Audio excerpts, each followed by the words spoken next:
Battery के बिना आधुनिक जीवन की कल्पना संभव नहीं। रोज़मर्रा के काम में तरह तरह की बैटरी का इस्तेमाल किया जाता है। बैटरी की बात करें तो इटली के महान वैज्ञानिक अल्सांद्रो वोल्टा ने तांबे और जिंक की छड़ों को कांच के दो मर्तबानों में रखकर उन्हें नमक के पानी से भिगोकर एक तार से जोड़कर यह साबित कर दिया था कि भौतिक तरीके से भी बिजली बन सकती है। लेकिन मैं आपको बैटरी के बारे में क्यों बता रहा हूँ? दरअसल आज 20 मार्च को ही पहली बार बैटरी की खोज की गई थी, तो इसलिए बैटरी के बारे में बताना मेरा फ़र्ज, मेरा कर्तव्य है और मेरी नैतिक जिम्मेदारी है। दोस्तों, आज अब बात करेंगे बैटरी के बारे में, और अगर अभी तक आपने मेरे चैनल को सब्सक्राइब नहीं किया तो प्लीज़ आप चैनल को सब्सक्राइब कर दें ताकि आपको मेरी लेटेस्ट वीडियोज़ और अपडेट लगातार मिलती रहे।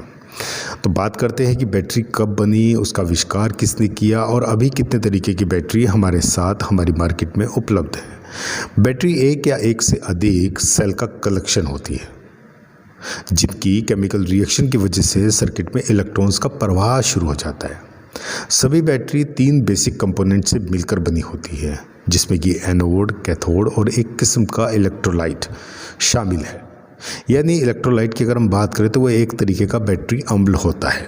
इलेक्ट्रोलाइट एनोड और कैथोड के साथ केमिकल रिएक्शन करता है। जब बैटरी के एनोड और कैथोड सर्किट से जुड़ते हैं तब एनोड और इलेक्ट्रोलाइट के बीच केमिकल रिएक्शन उत्पन्न हो जाती है। इस रिएक्शन की वजह से सर्किट में इलेक्ट्रॉन्स का बहाव शुरू हो जाता है और वह कैथोड में जाते हैं, जहां एक और केमिकल रिएक्शंस होती है। जब कैथोड और एनोड का द्रव खत्म हो जाता है या किसी भी रिएक्शन को करने के क्षमता ख़त्म हो जाती है तो उस समय बैटरी इलेक्ट्रिसिटी बनाना बंद कर देती है। उस समय हम ये कहते हैं कि अब बैटरी डेड हो गई है। 1799 में इटालियन वैज्ञानिक अल्सांद्रो वोल्टा ने बैटरी पर काम किया, जिसे इन्होंने वोल्टिक फाइल का नाम दिया था। वोल्टिक फाइल में तांबे और जिंक की छड़ों का इस्तेमाल किया जाता था, जिन्हें एक दूसरे के ऊपर रख दिया जाता था और इनको एक ब्राइन, जो कि एक इलेक्ट्रोलाइट का काम करता है, उससे भीगे हुए कपड़े या कार्डबोर्ड से अलग किया जाता था। वोल्टिक फाइल ने सर्वप्रथम निरंतर बिजली और स्थिर प्रवाह का उत्पादन किया। हालांकि इसके शुरुआती मॉडल स्पार्क का उत्पादन करने के लिए पर्याप्त वोल्टेज नहीं मिल पाई। इन्होंने विभिन्न धातुओं का इस्तेमाल किया, लेकिन इनमें सबसे ज़्यादा सफलता चांदी और जिंक के साथ मिली। 2 तरीके की बैटरी बाज़ार में आपको देखने को मिलती है। एक होती है प्राइमरी बैटरी और एक होती है सेकेंडरी बैटरी। मैं बात करता हूँ पहले प्राइमरी बैटरीज़ का। प्राइमरी बैटरीज़ कई रूप में उपलब्ध है, जिनमें हाथ की घड़ी में लगने वाले सेल, रिमोट में लगने वाले AA बैटरीज़ प्रमुख हैं। इन बैटरीज़ का मुख्य तौर पर इस्तेमाल उन एप्लीकेशंस में होता है जिनमें चार्जिंग या असंभव सी होती है। प्राइमरी बैटरी में कुछ विशिष्ट ऊर्जा उत्पन्न होती है और जिन उपकरणों में इस बैटरी का इस्तेमाल होता है उन्हें इस प्रकार से डिज़ाइन किया जाता है कि वह बैटरी से कम ऊर्जा लें ताकि यह काफ़ी लंबे समय तक चल पाए। इस बैटरी के कुछ प्रमुख उदाहरण हमारे पास में रिमोट कंट्रोल, पेसमेकर, हार्ट में घड़ी और बच्चों के खिलौने हैं। सेकेंडरी बैटरी वह होती है जिसमें इलेक्ट्रोकेमिकल सेल मौजूद होते हैं और इनके द्वारा करी गई केमिकल रिएक्शन को हल्की सी वोल्टेज की मदद से रिवर्स किया जा सकता है, जिस वजह से इसे रिचार्जेबल बैटरी भी कहा जाता है। सेकेंडरी बैटरी का इस्तेमाल ऐसे उपकरणों में किया जाता है जहां प्राइमरी बैटरी का इस्तेमाल करना काफ़ी महंगा साबित हो। सेकेंडरी बैटरी का इस्तेमाल इलेक्ट्रिक गाड़ियों को चार्ज करने के लिए किया जाता है। इन्वर्टर के साथ साथ इनका उपयोग बिजली भी सप्लाई करने के लिए किया जाता है। रिचार्जेबल बैटरी को बनाने का खर्चा प्राइमरी बैटरी से काफ़ी अधिक होता है, लेकिन दीर्घावधि के लिए देखा जाए तो यह प्राइमरी बैटरी से काफ़ी सस्ती होती है।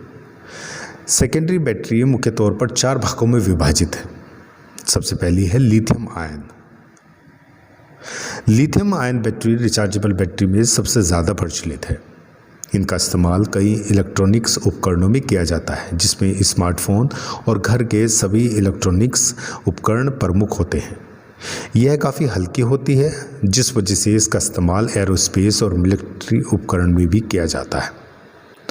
2019 में John V Goodenough, M Stanley Whiting और अकीरा योशिनो को इस बैटरी की खोज के लिए रसायन विज्ञान का नोबेल पुरस्कार का अवार्ड भी मिला।